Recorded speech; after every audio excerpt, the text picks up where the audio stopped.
पादपों में पोषण भाग 3। नमस्ते दोस्तों, कैसे हैं आप सब? मैं एक प्रश्न का उत्तर खोज रही हूँ। क्या मनुष्य की तरह पेड़ पौधे, सूक्ष्म जीव एक दूसरे पर आवास और भोजन के लिए निर्भर होते हैं? आपको क्या लगता है? इस वीडियो के पात्र शंकर और संदीप की अध्यापिका ने स्कूल में पादपों के पोषण से संबंधित जानकारी दी थी। दोनों बच्चों के मन में ऐसे अनेक प्रश्न कुलबुला रहे थे। अध्यापिका ने उन्हें कवकों के ऊपर एक प्रयोग करने के लिए कहा था। वे दोनों इसी प्रयोग के बारे में बातें करते हुए स्कूल से घर की ओर जा रहे थे। देखते हैं उनके मन में क्या सवाल उठ रहे हैं और वे इन सवालों के उत्तर कैसे खोजेंगे। इस कहानी के उद्देश्य हैं क. सहजीवी संबंध की जानकारी, ख. उर्वरक और खाद की जानकारी, ग. मृदा में पोषकों की पुनः पूर्ति किस प्रकार होती है। आज कक्षा में टीचर जी ने जो बताया मैं घर में जरूर करके देखूंगा।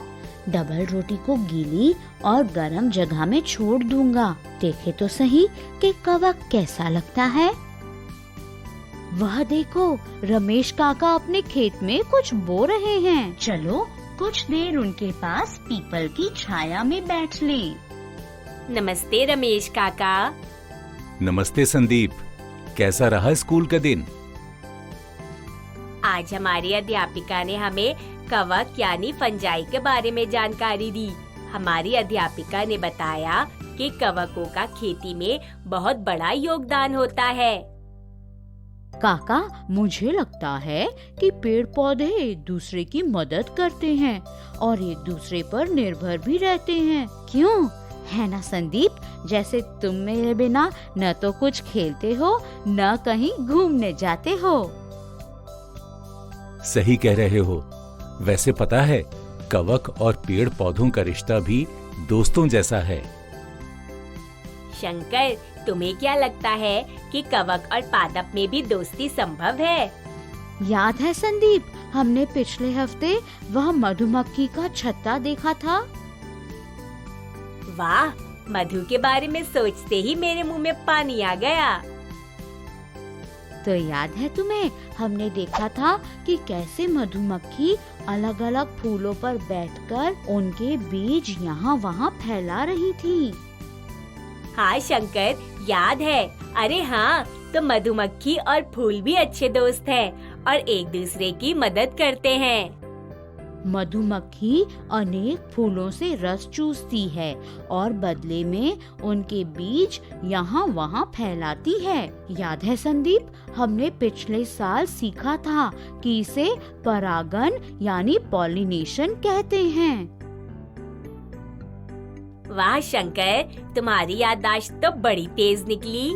आज स्कूल के पुस्तकालय से मैंने विज्ञान की एक किताब ली है। उसमें भी परागन के बारे में लिखा था और ये भी पढ़ा था मैंने कि कुछ जीव एक दूसरे के साथ रहते हैं तथा अपना आवास और भोजन एक दूसरे के साथ बांटते हैं। इसे सहजीवी संबंध कहते हैं।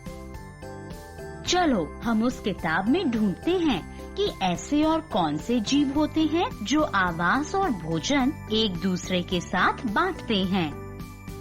दोस्तों, आप भी सहजीवी संबंध के कुछ उदाहरण सोचिए।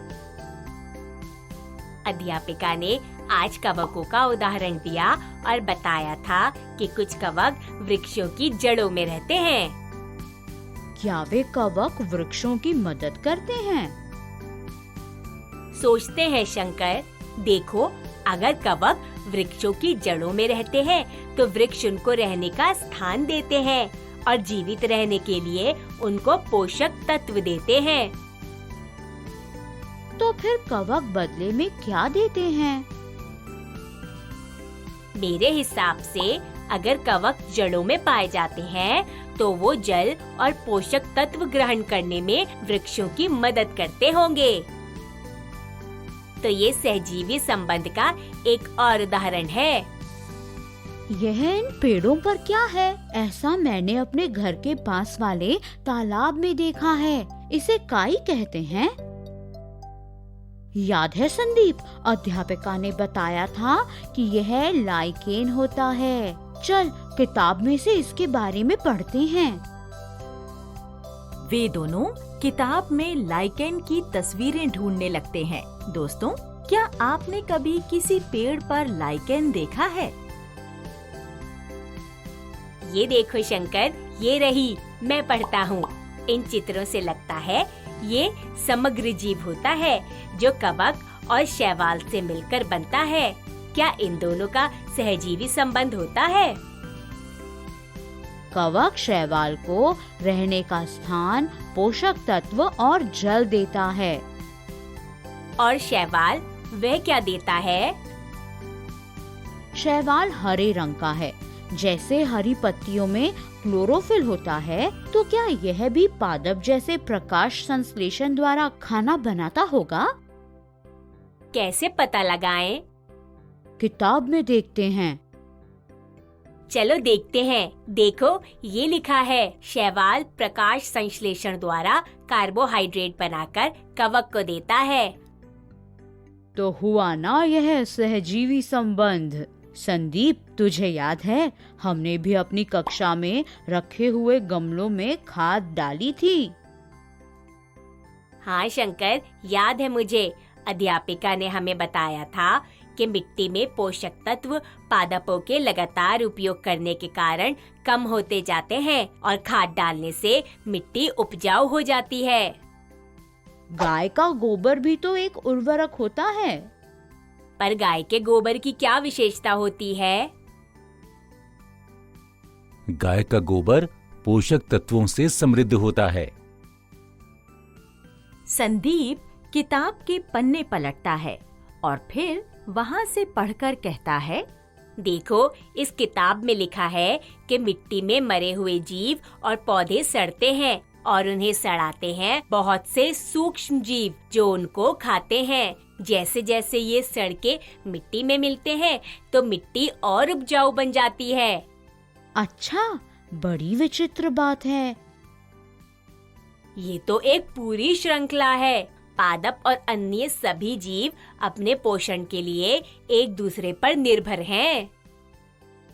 तो दोस्तों, आशा करते हैं कि आपने इस वीडियो से पादपों के पोषण के बारे में महत्वपूर्ण जानकारी इकट्ठी की होगी। इस पाठ में हमने सहजीवी संबंध और मृदा में पोषकों की पुनः पूर्ति के बारे में जाना। तो क्या हम ये कह सकते हैं कि पशु, पक्षी, मनुष्य और पादप सभी एक दूसरे पर निर्भर हैं?